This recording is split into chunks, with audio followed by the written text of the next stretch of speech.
Yay Networks.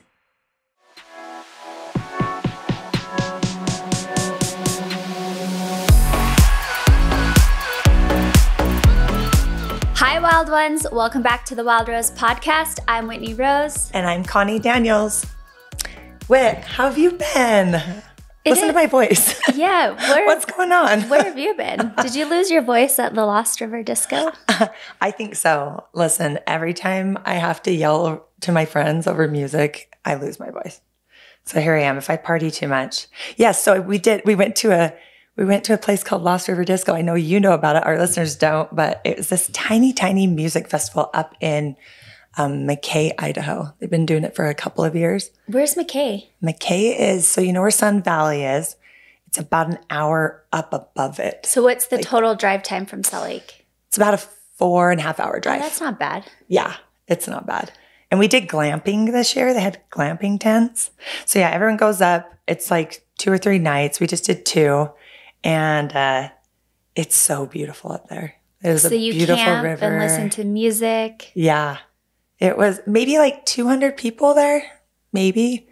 But yeah, it was the tiniest, cutest little music festival. And the guy who runs it, him and his brother-in-law, his name's Luke. Can't remember his brother's name right now, but their whole family comes up. So I was talking to his mom. And his mom was so cute. I think his aunts and uncles come. It's like a whole family thing for them because they own the property up there. And they actually use it for kids camps and different things during the year. But they do this festival. And his mom said that the whole idea was to do a little mini Burning Man up in the woods instead of out in the desert. Yeah. But how it used to be before it got huge and commercialized and everyone. Back to the grassroots. Yeah. Just bring your tent, bring your chairs. Yes. Yeah. So they do an amazing job. They build these beautiful bars. They made this little place called Narnia out of wood. I don't know how to explain it. It's these little areas where there's cute rugs and little beanbag things you can sit on and hammock and just enjoy yourself. And yeah, we sat out on the river all day and got ready at night and danced to music with our friends up in the mountains. And anyway, it's really fun. It's very magical. How I was looking at all of your photos, everyone that went, and I'm like, how are they wearing makeup camping? Yeah. Everyone was in full glam. Right. Well, yeah, it's like camping, but people bring trailers, motorhomes and stuff. So not everyone. People are showering and washing their face. Yeah, I mean, not many of us were showering. We were showering in the river, which was a cold plunge, but super fun. But yeah, I brought a little mirror just to throw some makeup on at night and, wear a cute outfit. We did a disco, the whole idea, disco theme. And it was fun. It looks amazing. I love camping and I love being out in the wilderness. I don't love camping at all. I do. But I love being in the wilderness. You love camping? Well, I mean glamping. Glamping. Yeah. Yeah. I don't want to sleep. I'm too old to sleep on the ground now. I need a decent bed. But no, I hear you. I grew up backpacking, camping. Yeah. Yeah, I really miss that. I just love getting out and living in nature. It really restarts your system. It really, really does. And it's very grounding. It's very connective. I feel like Ben and I had a great connection, friends, everything. But there's something about nature that really grounds you. You add a little music to it and some friends to it. And it was just magical. And the fact that you don't even have cell phone service. And there's something about going to sleep in nature and waking up in nature too. Mm-hmm. Just, you can't really articulate what that does for your soul. Yeah. And I didn't even realize I needed it until I went and had a soul recharge, but it was beautiful. And I lost my voice in the meantime. So here I am. There you go. Well, today's guest is seriously one of the smartest, most intellectual, her expertise in the beauty industry are just they blow my mind. I had the opportunity to go on her podcast, Skintellectual, and talk about Wild Rose Beauty. That's where we met. And I was just blown away by her wealth of knowledge and experience and her insights into the beauty industry, specifically skincare. She's a biochemist.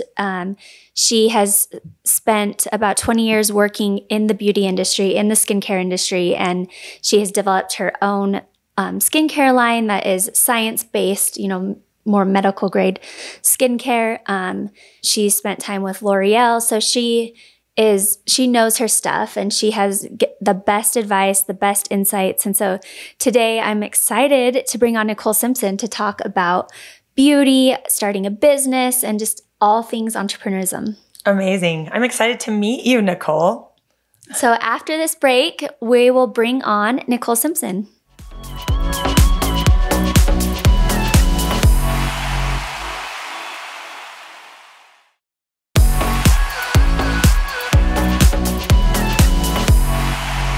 Nicole, welcome back. Well, welcome to the Wild Rose podcast. I was on yours last time. Since we chatted, it feels definitely like a welcome back. This is my good friend Connie and my co-host. Hi, Nicole. Hi. How are you? Nice to meet you. So you've had an amazing summer. It's been great. Like personal, business, or just all the things? Yes. So just tick all the boxes. This has been a unique year. I would say, the entire year has been mind-blowing, but summer has been just unexpected. I think especially being in the beauty industry, like business can tend to be very cyclical. So it's like, okay, January through March is a busy time. April's kind of busy. Then summer, things kind of die off. And then in September, October, it picks up again. And I think that's how I've always kind of because I've been in this industry for so long, that's kind of like the up and down period for personal stuff too. So it's like either I'm really busy or I'm not. And usually summer is the time that we reserve. I'm with my kids. We're recharging. We're doing fun things, and it is what it is. But I have to say that I have been completely surprised at the personal wins, the business wins, the wins in my family have just been so unexpected. And I think that is what makes it so amazing. Just knowing that like this time where you don't expect anything is the time where all the things in the past few years that I've been working so hard for and praying for and hoping for and just putting out there have all been kind of coming to pass, and that it's just been an amazing, amazing time. Yes. Congratulations, Nicole. Thank you. That is so amazing. Where are you located at? So I live in Tampa, Florida. Okay. Right now I'm in Atlanta. I'm traveling this week. And so I was telling Casey, I said, I'm literally in my friend's apartment, but I'm doing my best with the lighting. But I live in Florida and just happy to be there. I'm close to all of my family, and it's been really great. Oh, I love that. Nice warm weather all the time. Yes. And congratulations on all of your success. I was telling Connie that when I came on your podcast, Skintellectual, I was just blown away after talking to you. I was like, wow, she is someone that I want to emulate, someone I want to model my career after. I just was blown away by your knowledge, your experience, your understanding, and your insights into the industry. So I think it would be a great start to just kind of start with like your background. How did you get into the beauty space? I know Connie mentioned we listened to some of your earlier podcasts, and she loved a story that you shared when you were a little girl and you pulled out shampoo bottles with your mom. So do you want to like start back? Like, how did you get into this space and ingredients and science and all of the things? So tell us who you are and how you got started in this space. First of all, thank you for the very humbling intro. I'm honored to hear those words from you. And I share the same sentiments after when we were finished with our meeting for the podcast. I actually called my friend Janine and I said, I'm so blown away. I was so impressed by what you were bringing to the table for your beauty line, especially not necessarily being like a beauty industry native, like the knowledge and the work and all of the amazing energy you've put into your brand is unreal. And I cannot wait to just watch this as it unfolds and becomes so successful. So thank you. I've started, I guess I'll start from the beginning now that you brought up the mom story, my poor mom. So my poor mom. I've always been into beauty and science. I just guess at the time I didn't really know it, but I'll never forget being young and okay, so giving away my age, I don't care. I'm 41. And so when I'm 5, 6 7, 8 years old, like we didn't have all of the amazing beauty products we had today. Like we didn't even have shower gel. Like shower gel didn't become cool until Bath and Body Works made it cool. And I was like 13. Yeah. Right. And so we had like the beauty products that were available. If you guys remember, it was like Suave and Suave Kids. And then they had these like cool little like fruit shaped bottles with like good smelling shampoo. So I'd beg my mom, can we buy that? She'd say, okay, fine. So she put it in our bathroom, but then I would find myself picking up these bottles and like reading the ingredients off the back and wondering like, what are these? What do they do? I was just so fascinated with, I don't know why, I was just fascinated with what it was. So I would go grab the bottles, bring them out to my mom and ask her like, hey, I'm reading these labels to you. Like, what do they mean? What do they do? And she would just get so mad at me. Like, why do you care? It's effing shampoo. Like, get out of my face. Like, leave me alone. Because she didn't have an answer. And so from there, it just kind of. Google it. Say again? You couldn't Google it back then. Couldn't Google it. Exactly. And she's like, oh, great. I've got one of those kids. So, later on, when I got into high school, I had acne, but it wasn't like your normal acne. It was a hormonal imbalance. Like a lot of us, I had endometriosis, PCOS. And so there were a lot of things at play, and I would have acne that was so bad that I felt sometimes that like you could push one side of my face and it would like affect the other side. Like it was so terrible, inflamed. And I had exhausted every dermatologist out there, and they always wanted to do the same thing. Like, okay, here's some antibiotics, here's the topical, whatever, go have fun. But after only so long, those things can work, right? Like you get resistant to them and they stop working. And so I started doing research at that time. Now we're at dial-up internet, guys. So if you remember AOL, like the AOL disc we would get in the mail.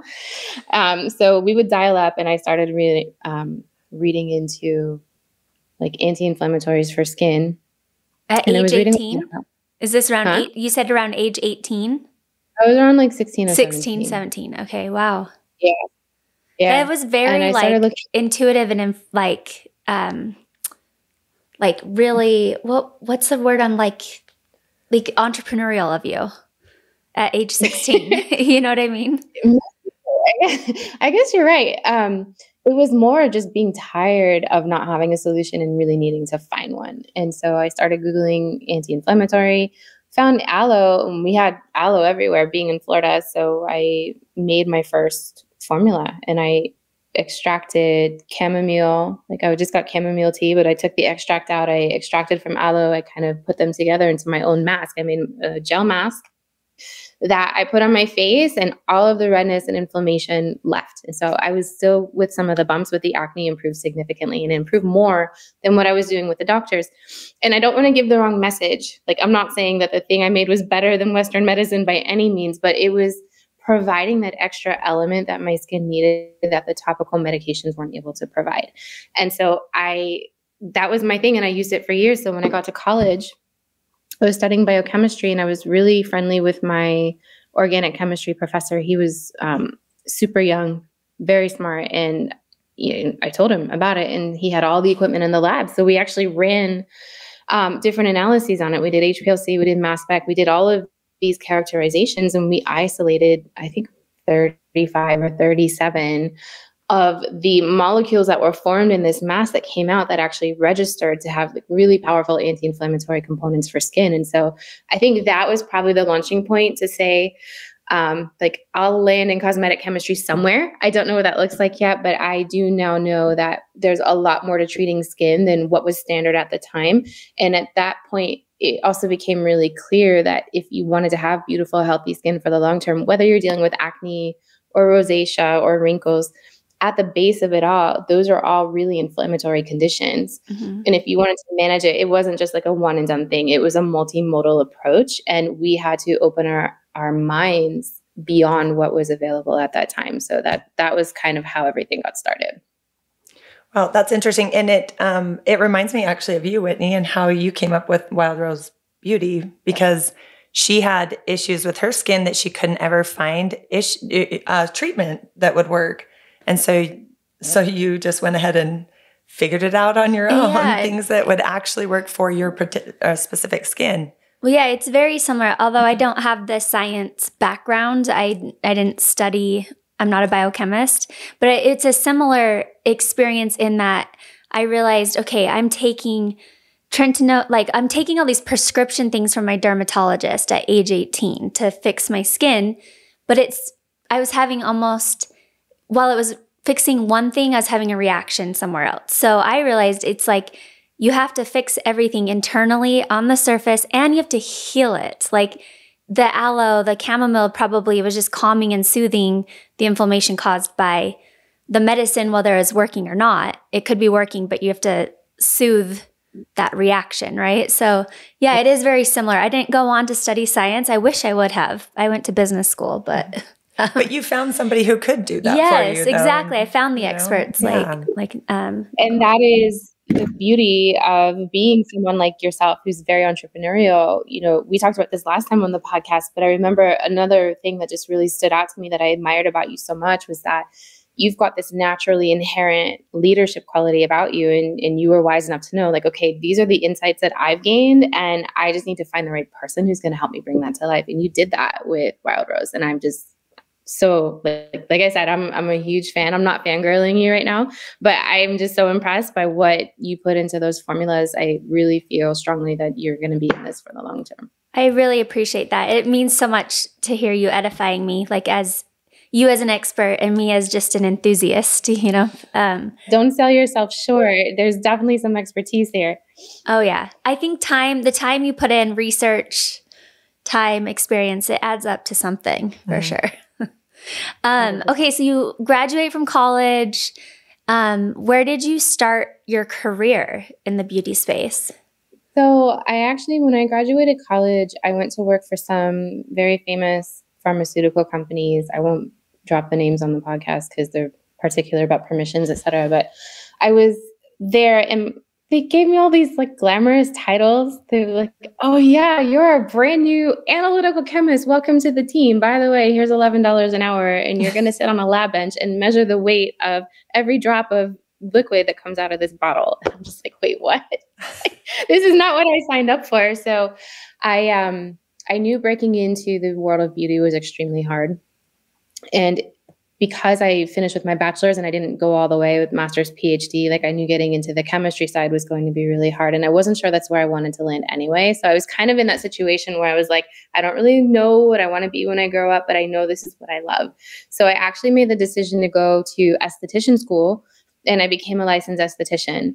So I was like, listen, I love caring for people. I love healing people. I'm passionate about skin. I feel like I've got a lot of insight into, again, kind of healing and treating the things people needed help with that maybe aren't mainstream yet. So let me just do this. So I took a leap of faith. I'll never forget telling my parents, like, hey, I'm leaving my job. I'm going to esthetician school and I'm going to work in the field of aesthetics. And they were just like, wait, what? You're going to go put mud packs on people? Like, you're a scientist. I'm like, actually, no, I'm not. And yes, I am going to go put mud packs on people and I'm going to figure it out, because I knew that that was the jump off for something bigger. I just didn't know what it was. So I went to esthetician school, came out of school, and I started working in the spa world and just getting my hands wet, right? Just doing facials, meeting people, figuring things out. But it was probably about 1.5 years in that I moved into a medical setting. And I started working with products like chemical peels and more aggressive things like tretinoin and retinol, and more on the medical side allowed me to really work with brands that were more scientifically oriented. And so I would take their ingredient decks of their formulas, because at that point it was still early and not a lot of brands really knew what they had. Like they knew they had products that worked, but at that time, the industry was still young. So marketing teams and the branding teams and their supporting business teams weren't really aware of how to best leverage the technologies that they would put in those bottles. But I knew. I was able to look at the ingredients, understand the science, understand the skin and how skin works, and kind of put 2 and 2 together. So I was playing chemist all day long, like bottle this, cherry pick that, chemical peel here, post-product this, making my own protocols. But what was amazing is that I was getting results that were so good out of just optimizing these products that the local medical community found out about it. And so I started getting calls from doctors asking me like, hey, can you come train my estheticians to do what you do? Oh, brilliant. Like, sure. Yeah. Yeah. So I did that. I would go and train them, and I fell in love with training. I was like, this is where I want to be. I love my clients, but to be honest, and if any estheticians are going to listen to the show, they'll relate with us. And you guys probably relate with this too. Like when you get a client that lays on your table and you start doing what you do with your hands and relaxing them, all of a sudden you become the therapist. You hear stories that you didn't know you were going to hear. Like who's cheating on who has this STI? I mean, things you cannot even imagine. And I just got really tired of that piece of it. And I don't mean that disrespectfully, but that just wasn't what I was cut out for. I was like, there's something different. I really love the training side. And so from there, I went into industry. I got recruited by a French pharmaceutical company that has still to this day has 2 very prominent skincare brands in the States. And I did education for them for 5 years. I traveled the world, working with doctors, working with estheticians, training on how to do what we do best. What is skin health? What do you actually really need to do to skin to get it where you want it to go? What do you need? What do you not need? How to push something, how to pull something back. And then from there, I was recruited by L'Oreal. And I worked for L'Oreal for about 4.5 years. I was their global AVP of business development and education, and I was in charge of 37 markets. Wow. With the brand. Yep. And so I was traveling like crazy. People would ask me where I would live. They're like, where do you live? And I'm like, I'm on a United flight somewhere. I don't know. Like there would be days I would wake up and forget that I was in another city. So it was a lot, but what the great things that came out of that. And I would say that, L'Oreal is an amazing company. And I tell people often, I feel like that's where I got my master's degree in the beauty industry, because you learn so much more than just like the skincare side. That's where I really got to get intimate with the business side of things, how to make product launches successful in different markets around the world. What does the skincare industry look like in different markets around the world? How to account for different nuances, even things that we take for granted. Like in Europe, their water is a lot harder than ours. And that hard water sensitizes their skin. So a product in the States that would normally be tolerated by 99% of people may cause outbreaks in 99% of people in a specific European country. So like being aware of those things and how it affects formulations and how it affects other things, like that came to the forefront. I also got to meet some of the world's best formulators and chemists and raw material providers and all of that. And so the opportunity to really get out there and just live in it, see it, build the network, make things work, bring things to life. Like that was, I would say, such a highlight of my career. And there came a point where it was, as much as I loved L'Oreal and I hated leaving them, there were 2 things at play. One was, and L'Oreal actually does something really well. They will only hire entrepreneurs. They're like, we want people with an entrepreneurial spirit, because that's the energy they want coming to their brands, because they're the biggest beauty company in the world. And they're like, we want that new, fresh idea, because for us to stay relevant, we need that. But the downside of it is that if you're a true entrepreneur, you feel caged in by the corporate walls. And so there's also like kind of a higher rate of attrition I don't want to say higher, but there is a rate of attrition with people like, and I'm going to loop you into this, Whitney, because you would have done the same thing. Like people who are like, I love my job. I love what I'm learning, but like, I've got this thing inside of me burning a little bit brighter. I'm going to go do my own thing. So there was that at play. And also I wanted to start a family, and you can't do that from an airplane. So right. I made the decision to resign. It was a hard decision, but I did it. And once I kind of got out and jumped the hurdle, I started my consulting company and realizing that I could bring tremendous value to the industry by choosing the right companies to work with, helping them develop amazing products, providing the best business strategies to them.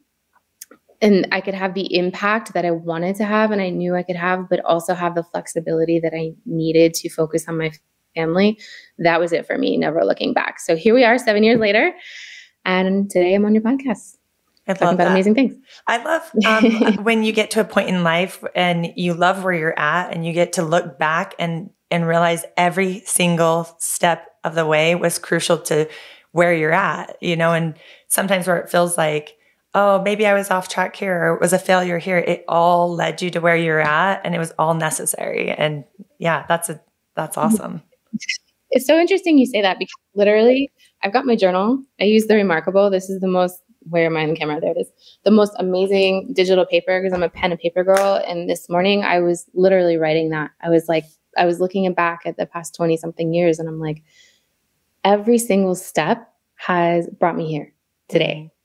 And it's just never an accident. It's never a coincidence. And I think that's the beauty of being on an entrepreneurial journey is that you are forced to, you are being directed and guided according to those steps, but that also brings you to places where it's like you're forced to confront what is it that you really want in life. You're forced to confront any fears or challenges that stand in front of you to getting to that part of your life. You're forced to really deal with things that don't always come to the forefront if you're not on a journey like this, right? And that's the beauty of it all, because I feel like as an entrepreneur, you get to a certain place. Like today, I'm telling you, I'm having the most amazing summer of my life, but this is that point in my journey, 20 years in, where it's like finally, I feel like I've dealt with the fears around money, for example, as a consultant. How much do I charge this person? You know, I don't want to scare them off as a client, but I need to earn money versus like, now this is what I'm worth and this is my rate card.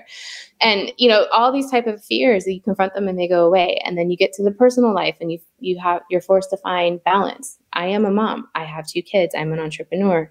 I have a life outside of my work. But when you first get into business, it's not so easy. You have to learn to make those boundaries, and that forces you to confront internal things. And this is the first year of my life in 20 something years that I feel free. Wow. I've found freedom in all of this today, literally today in this journal. This is what I wrote. I have the chills. No, honestly, like before we got on the podcast today, Whitney and I were just kind of catching up a little bit and talking about this exact thing, because right now in her life, she has, you know, she's building 2 companies and, you know, then has kids and has our podcast and has like 100 things going on. Reality TV show. Yeah. And not to mention, a reality TV show, and just getting to a point where it's like, oh my gosh, this is totally overwhelming and it's showing up in my body in different ways. I've got to figure out that balance. And, anyway, it's just crazy that we were literally just talking about that. And you're like, you're doing the same thing and realizing, oh my gosh, I found peace and freedom, because you realize how to create those boundaries and set things up so that you have balance and freedom.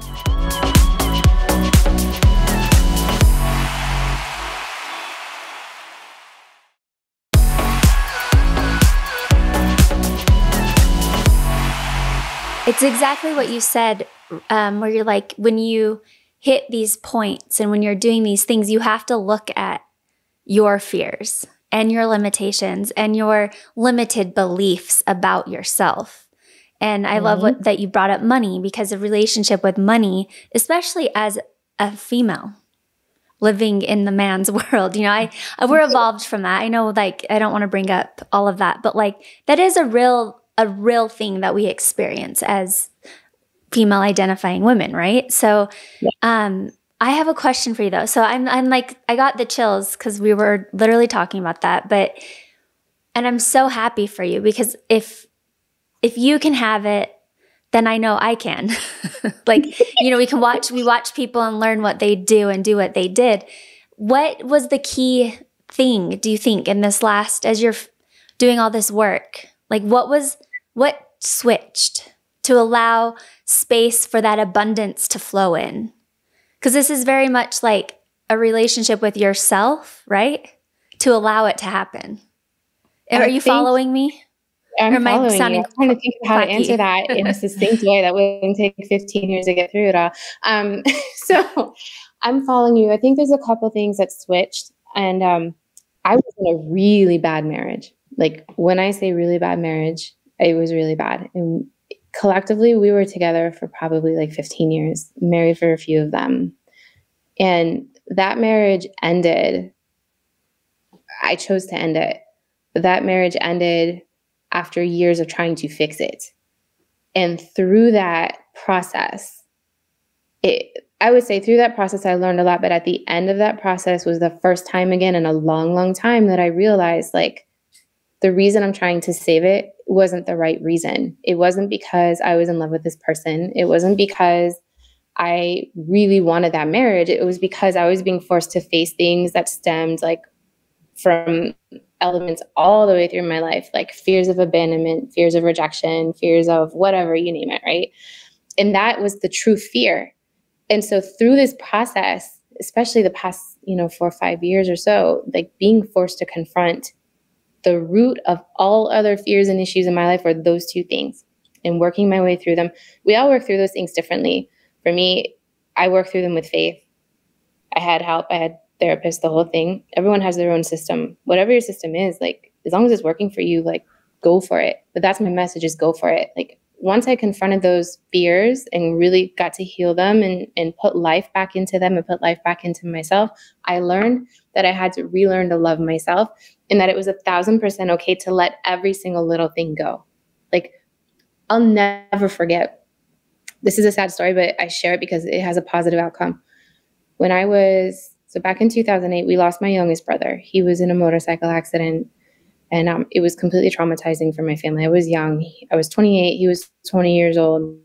And so when it happens that young and it's a sibling, you know, it was not an easy thing. And I remember a lesson I took out of that, because I was that person that was always like afraid of disappointing my bosses or afraid of getting in trouble or all of those things. So I would always work really extra hard and all of that. And I got to that point where I was like, okay, I'm making skincare. I'm not curing cancer.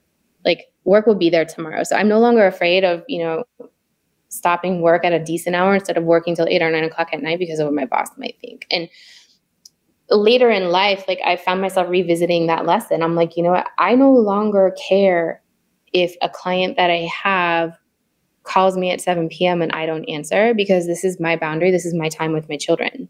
And if they don't want to work with me because of that, they're not my client. So that's one example, but apply that across whatever. Apply it across issue A, B, C, D, whatever. It's boundaries. Once I learned to let that go, everything changed, and everything works better now. And it's been so liberating. You know, I'm really sorry to hear about your brother. I've lost a brother too, around the same age, and so I get that. But it really does put things in perspective. At least that did for me. When you really think about life and how short it is, it really just puts things into perspective and makes it easier to be able to let go of those things that maybe you thought, oh, this is like the be all end all. No, it's not. It actually isn't, you know, and you learn those things sometimes through really, really hard trials like that. But yeah, thank you for sharing that. Yeah. That's important. Thank you for sharing. Yeah. It is important, because you do learn that life is fragile, life is short. And at the end of the day, like, believe me, no one's going to remember me for the emails I wrote. They're going to remember me for the interactions we had. And for me, it's more important to build people up and to edify them and to be a source of love and a source of positivity for people who today we all live in a world where those things are not apparent or readily available. We live in the world of Instagram, where it's like, if I didn't get 400 likes on my picture, I'm not well loved. And so for me, like, this is what's important. This is what matters. Like, the moments I remember the most with my brother before he passed are the moments where, like, he would just sit with me and smile, not anything else. Right. And so the perspective is important. And that's what as women and as female entrepreneurs and, you know, women, I tell in the beauty industry all the time, like you can't lose yourself in this space. It's easy to do it. Like, the industry moves fast. Like, Whitney, I know that you're planning product launches and you're already seeing an idea you have today may have already kind of come and gone, and you need another one. It moves extremely quick. Social media is important. You know, there's a lot of elements of this that are really easy to kind of get dissolved in, but we have to stay true to who we are, and we have to remember why we do things. You know, I say this all the time. People who have heard me are probably tired of hearing it, but I always will say, to quote Simon Sinek, people don't buy what you do, they buy why you do it. Right. And that, again, applies to so many things. And, you know, I always tell founders, like, be really clear on why you want this, because the entrepreneurial journey is not for the faint of heart. It is absolutely a roller coaster. You're going to find yourself in those valleys, and it can eat you alive if you let it. And you have to remember why you're doing this and make sure that it's really well aligned with what your values are. And that's how we keep that balance. That's how I found my balance. And I just think it's important to remember, like you said, like, life is short. What do you really want to do here? Yeah, money in the bank is good, but, like, what's the bigger picture? Yeah. And that's just like the core. I don't know. Yeah. So if setting those boundaries are so important, and, like, listening to you, it reminds me that sometimes I forget that pressure, it's just in my head. Like, like you said, like if that client, if you don't answer the call at 7, then they're not your client. That's not on you. And I think that narrative, that pressure, that self-talk, we put it on ourselves. Like last night, I was telling Connie, I had a sleepless night. I was stressed. When you run through like everything that you didn't do, everything you need to do. Oh yeah, I got to call this person, this. That was my night last night. And I was sitting here listening to, and I'm like, why do I do that to myself? It's no one else. No one else is putting that pressure on me. It's me. It's because you're a type A, like me. That's why we do it. Yeah. But I mean, it's just a good, like hearing you talk right now and seeing, like, if you're listening or if you're not watching this on YouTube, like she's glowing, like she's radiating peace, joy, beauty. And it's like that, you're just reminding me that I am putting this pressure on myself. Like I need to stop it, and I need to look inward of where it's coming from right now. Yeah, because there's probably a fear. It's fear-based for sure. Yeah, it's fear-based. I did it too. Like I have also in front of me, this is my system that I use. It's like it would take me forever to explain it, but it's actually like a really effective way that I've learned to plan for that reason. Like even last year, and I'm like, I'm 20 years in. But I'm like, last year, Sunday night would give me so much anxiety. Self-talk in my head. Oh my God, Monday morning, people need this stuff from me. And I was like, I can't do this anymore. Like it just got to be too much. And so I actually figured out a way to kind of bucket things and plan things out that I wouldn't get those Sunday scaries anymore. But I'm actually really curious like what your system is, because you probably find yourself there often. You juggle a lot of things, and these are not things that you can put off to tomorrow. Like if you have a TV show that you're supposed to be on, like you have to be there. Like that doesn't move. It's funny you said that, because I want to know your system, and I still want to book you for some consulting, because we need to catch up. I need your help, but I do have a system too, and it's in a notebook like yours. Okay. I love your notebook. I'm trying to figure out a better system, but it's like I try to time block things, like obviously like the big priorities of the day, like the things that are non-negotiable that have to get done or get out that day. Those are my top priority, but I try to balance the work with something I can spend 5 minutes on. That's a little bit easier. I try to balance out the workload in that way. But the biggest thing I'm doing right now is trying to write down what stresses me out before I go to sleep. So that's amazing. So I keep my notebook by my bed, and I have a sheet for the end of the day of all of those last minute, you're like about to fall asleep and you get jerked awake because you're like, shoot. Like I write it down so that I'm not consistently waking myself up thinking about it. Right. So I try to dump it all out before I go to bed. But no, I need a better system. My system is breaking down and it is not working right now. Can you add, so first of all, that's a really good thing to brain dump before you sleep. Hopefully it doesn't get in your dreams. I've had that happen where I'll brain dump before I sleep, and then I'll dream the brain dump, and I'm just like, oh yeah, interesting. Yeah. Yeah. No, and you feel like you're still awake doing it, right? Yeah. Yes. So have you added a delegation list to your system? I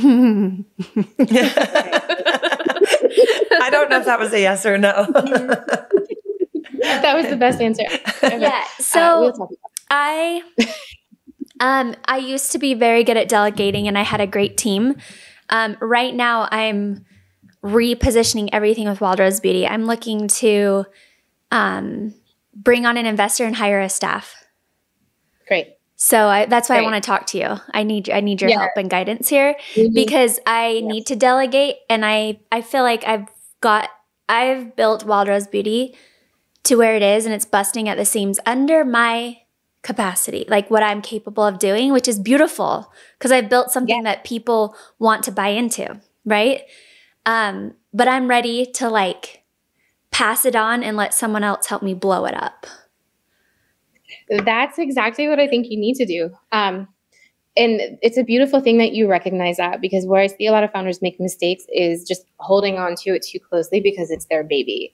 And for brands, like, you have big aspirations and you do have the potential to get it there too. Like, a lot of brands, I can't tell you the amount of calls I get a day where I've got founders, oh, I want to go to Sephora, I want to go to Ulta. And I'm like, the wait list of people I've heard say that is, 5,000 long. Everybody wants to land there. So it's not just the desire. You have to have the desire, but all the other pieces too. And a lot of places where founders get hung up are exactly the two you just mentioned. One, when to let go, and two, when to raise money.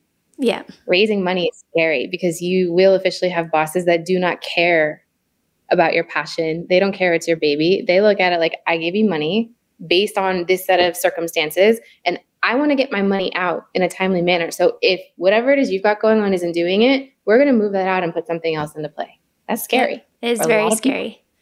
And that's probably what that fear is coming back of.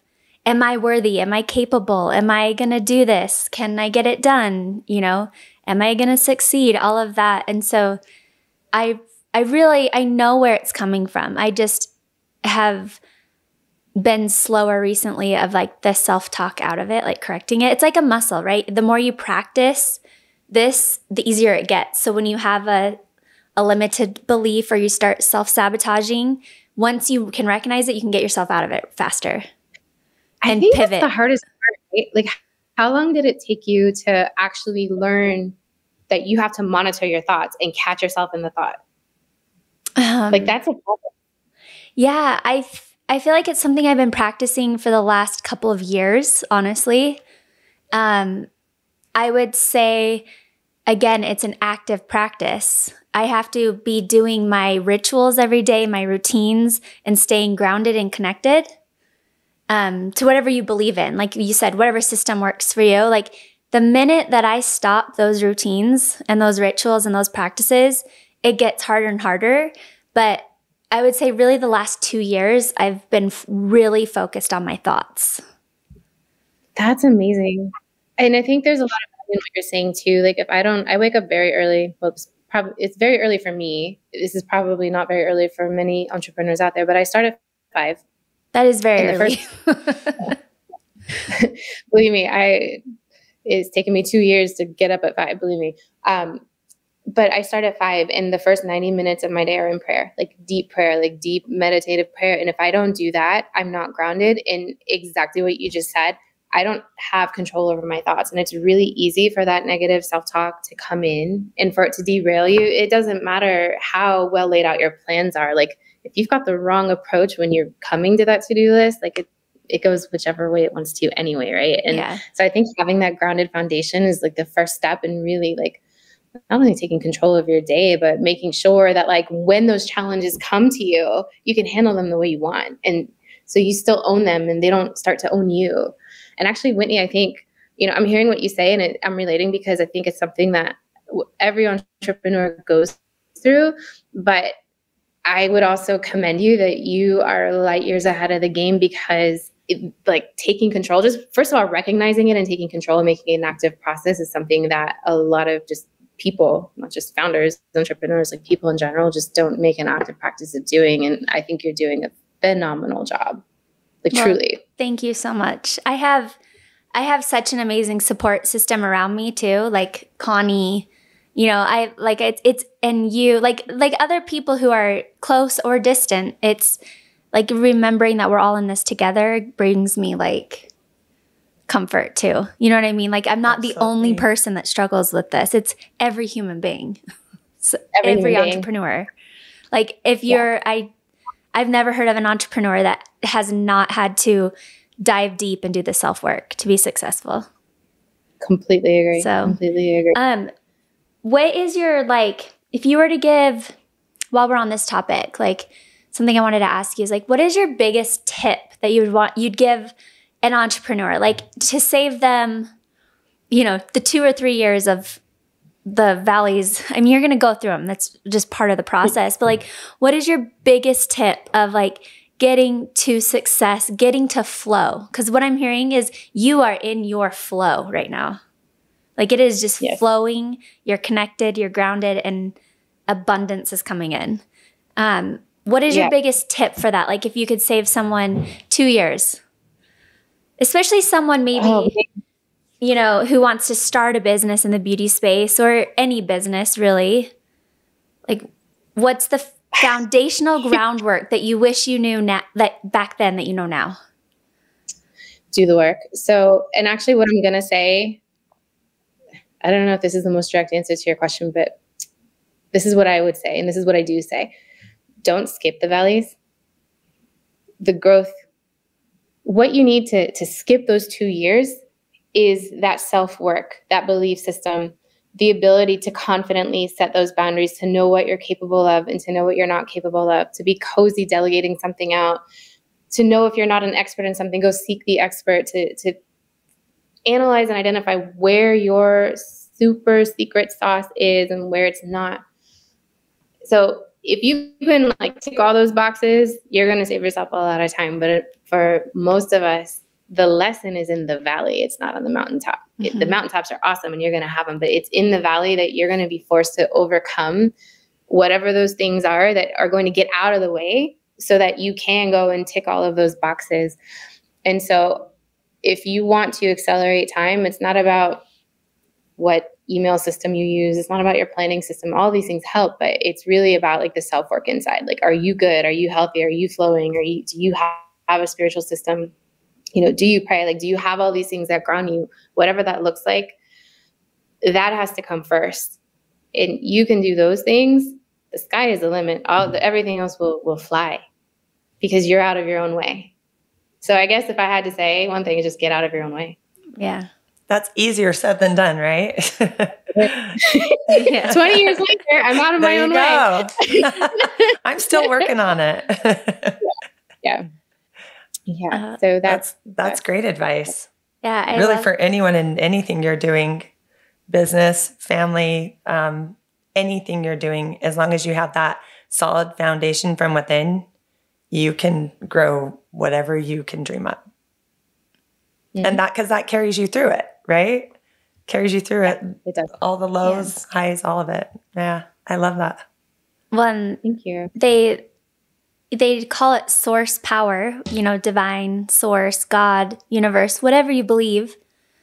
There's a reason that is there, and like people, we learn how to tap into it, right? So I love all these messages you've shared today. I don't know if you, we're kind of getting close to time. I don't want to take too much of your time today. I know you're really busy, but I would love to hear what you're working on right now. Are you able to share? So I can, with limitations. A lot of being a consultant, a lot of what I do is covered by NDA. So I can share the big picture kind of thing. So I have 2 companies. One is my consulting company, and that is where I'll never give it up, because this is where I feel like I, again, can bring the most impact to the industry through working with the right people and really bringing like a lot of years of experience and knowledge and network to projects and get them over the hurdle. I would say like a lot of the growth that's come in that business for me was mostly like, again, having that power to kind of decide who I'm working with. And that's not meant to sound like an egotistical thing, nor is that meant to come across with any snobbery, but it's more just about fit. Like, am I a good fit for you? Can I help you? Are we going to work well together? Are you going to find value in me? And am I going to find value in you? And a lot of that kind of self-growth was like really learning that there is a set of brands or types of companies that like I can help and get you over the hurdle. And so out of that has come a decision to open a third company. And I'll talk about the second in a minute, but a decision to open a third company. And this one, like we've just filed the paperwork for trademarking the name. So I can't share the name, but there have been lately a handful of celebrities who want to make skincare that lasts, not necessarily let me put my name on something and, you know, kind of ride the wave. And as you know, there's been a lot of backlash in the skincare community of people not really respecting like what celebrities can bring to the table in terms of skincare expertise. And so that company is going to be like a beauty incubator where we have all of the operations, the manufacturing, the marketing, all of the expertise to basically take that concept and take them to market in a way that optimizes all of the pieces of that project. And so we're really, we're very close to launching this, and we're really excited to see what's coming out of that. So that's coming. And then my other company is my skincare company that I started about 3 years ago. I started it based on a dream I had with the recipe for a face oil. And this face oil has 9 ingredients, but it's a total game changer because it does, Whitney, all the things you and I have talked about now at length, just restores that balance to skin and kind of brings it back to health, because when your skin is healthy, it can repair itself. Yeah. And then everything else kind of gets better. So there's a lot of renovation coming to that. Like, we've been working really hard behind the scenes. We will be completely repositioning. We're almost done with our rebrand, and you're going to see that be less of a direct-to-consumer and more of a brand for professionals, because of the technology and the nature of the biotechnology that will be in those products. So that's what's coming. I'm sorry that it's so vague. No, I wish I could say that's what.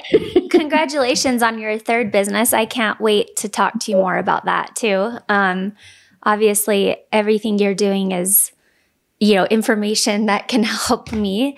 But yeah, I was mostly talking about your skincare line, because last time we talked, I was so excited to learn more about the science behind it. Because when I really got to know you and your background, I can't wait to hear more about like your product. So keep us posted on when we can get our hands on that and try it and learn more about the science behind it. So I'm going to send you a box. We'll be ready for launch with our new lineup in September. So this is around the corner. So what I can tell you, there are a lot of human biologicals being used in these products. No surprise, it's clear that that's where the industry is heading, but it's the way that they're being utilized is very different than maybe what's common. And that's where like that scientific expertise comes in. And I'm so sorry, I'm not allowed to say more, but here's what I'll say. When it's ready to go, you'll get a box. And if you want to do a quick follow-up and just do 15 minutes, like what's awesome, I'm happy to do it. Or I could do that offline with you too. But I'm excited because we are now looking at the approach to skincare in a very different way. And so you've got things that have been around forever and will always stay forever, as they should, because they work, like vitamin C, retinol, glycolic acid. They're around for a reason. But then you've got innovation. And what's interesting about our industry is that true innovation doesn't come along very often. We all do it as brand marketers. We always say, oh, this new innovative combination of whatever. And it's like 2 vitamins that have been around for 80 years, but because we put them together in the same bottle, that's the innovation. And that's good. Right. We should be doing that because they might work really well together. But true innovation in terms of a new raw material, a new resource, a new approach, it doesn't come so often, but like we actually are sitting on innovation now. With this kind of new class of biological ingredients. So if you look at like the course of time, like Dr. Jesner formulated his Jesner peel in the early 1900s, don't quote me. I don't know the year. I'm not going to embarrass myself, but it was early 1900s. But like the Jesner is still the Jesner. You can go and get a modified Jesner peel today, but it's still a Jesner peel. So they change it a little and they'll call it innovative, but at the core of it all, it's a unique kind of chemical peel. And you have vitamin A, retinoic acid, retinol, all the different retinoids. That was a really powerful innovation. So yes, we use different derivations of that technology, but that technology was the innovation. Benzoyl peroxide was an innovation for topical acne. So when true change comes along, is not so often. And so I think it's important that now that we're sitting on this, it's time to harness that change and do our best with it so that people need the help with their skin for the wellness routines, whatever, they have access to that. So that is what my skincare company, Amethyst Skincare, is all about. And we will continue to move forward in that direction. Wow, that's exciting. Yeah, it's so exciting. I'm excited to learn more and find out what this is, what you're talking about. I want to try it. Sounds like September, just in time for my birthday. Perfect. When's your birthday? The 25th of September. Oh my gosh. Okay. Well, Happy early birthday, but I will make sure that you hear from me on that day and you'll have a package to play with before. Yeah. And thank you. I can't wait to try it. I just based on the behind the scenes conversations we've had about it, I cannot wait to try this. Okay. Well, before we let you go, what is your on a lighter note, you've shared so so much beautiful information today. Thank you so much for taking the time. But on a lighter note, like, what is your non-negotiable every day? Like 3 things that you do for your beauty routine, spiritual routine, mental health, fitness, whatever. Just like 3 non-negotiables. Connie and I always love to hear what people do to stay healthy. Mine are so boring, but it is what it is. So prayer, face oil, gym. That's not boring. Those are my 3. Those are all of our favorite things too. They are. I mean, you just simplified it. I haven't used moisturizer in 5 years. 5 years. Face oil is 5 years. I use oils. Because if you have the right oils, they do miraculous things. Yeah. And there's absolutely a science behind that. Like, everyone has a face oil, and everyone loves face oil because they make your skin glow. But if you harness the medicinal power of the right oils and the right combinations, like, you actually can change skin, like, at its core. And so again, we have that. And so I use oil religiously, daily. I don't go a day without it. And so prayer, face oil, gym. If I don't do those 3 things, I am dead to the world. Yeah. I love it. Well, amazing. Thank you so much for taking the time. I know you're so busy, and it's an honor as a beauty expert to have you on the Wild Rose podcast. And do you have any last words or last questions, Connie? Gosh, I don't know. We covered a lot. Yeah. I'm just excited to meet you. I learned a lot from you today, and I'm just grateful for it. Thank you. I'm happy. It was an honor to be here and to speak with you. Of course, we can continue the conversation offline. And I just thank you both. I'm so excited to hear from you too. And Whitney, as I said to you before on the podcast that we did, I wasn't lying when I said I'm really, really inspired by you. And I'm really looking forward to see where your brand goes. Oh, thank you. Same to you. And I do owe you an email. I realize that. And I'll connect with you in the next couple of days, okay? You've totally forgotten. Yeah, I know. You were waiting. You've forgotten, but you were waiting for an email from me. Okay. I remember we spoke. And so I just wanted to let you know that I'm here. So, regardless of whether there's a consulting agreement in place, like I'm always happy to help. I like to support. It's why I don't close my consulting arm, because to be honest, my time is so scattered that, like, I should give up one thing, but I'll never close it, because it's moments like this where I really feel passionate about helping. So, well, we appreciate it, because you've helped me so much today in ways that, like, you were in a lot of ways answers to my prayers over the last 24 hours. So thank you for validating me. She's amazing, huh? She is amazing. And not only is she so smart, I learned so much from her, but I want to be best friends with her.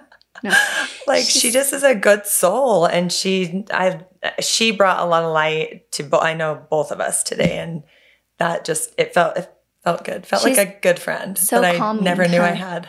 Yeah. I mean, that's one of my favorite things about doing this podcast is the things that we learn together and the experiences, the friendships and connections we're making. Mm-hmm, absolutely. So that beautiful. Actually ran through my mind as we were sitting here. I'm like, gosh, this is the best thing ever. I love it. And just as women, we're both entrepreneurs. We're both moms, both just trying to be the best person, the best version of ourselves we can. Isn't it just so refreshing to have another successful, badass woman be humble, calm, and validate you? Yes, absolutely. And I also really, really love that, as friends and, your family or whoever you're talking to, it's kind of like we all are going through different things, but at different times usually. And so you and I have been talking about some of the things we were going through lately, and it's like, oh, this is hard right now. This is hard right now. And then we get online with her and it's like, wow, she's in a really good place. I've been there before. Okay, let's work on getting back there. It's like we can each kind of help lift each other up along the way. And I love that. Yeah. I love it. We're not alone in this. Like you said earlier, we're not alone, and it's awesome. Yeah. Yeah, but she was amazing. Yes, so amazing. I can't wait to follow up with her and get her help on stuff with Wild Rose Beauty. Absolutely. And I just want to throw this out there. I love when women don't gatekeep. Successful women who are willing to share their secrets, their successes, how to do it, help you. I love that, because women, we're evolving so much constantly, but I just love when other women support each other. Yeah. There's enough out there that everyone can be successful. Yes. All of us. Yeah. Your success won't take away from mine. No, and they'll just enhance each other's success. Absolutely. Yeah. Absolutely. So, well, what a beautiful, beautiful podcast. Thank you to everyone for listening and following. We love hearing all of your feedback. It means so much to us when we receive messages or DMs or comments from all of you. So keep them coming in. And of course, if you like our podcast, please share it with your friends and family. If you haven't yet, check out our YouTube channel. You can watch these podcasts on YouTube, kind of for some of the fun behind the scenes stuff that you don't get to see when you're listening. And don't forget, be you, stay wild.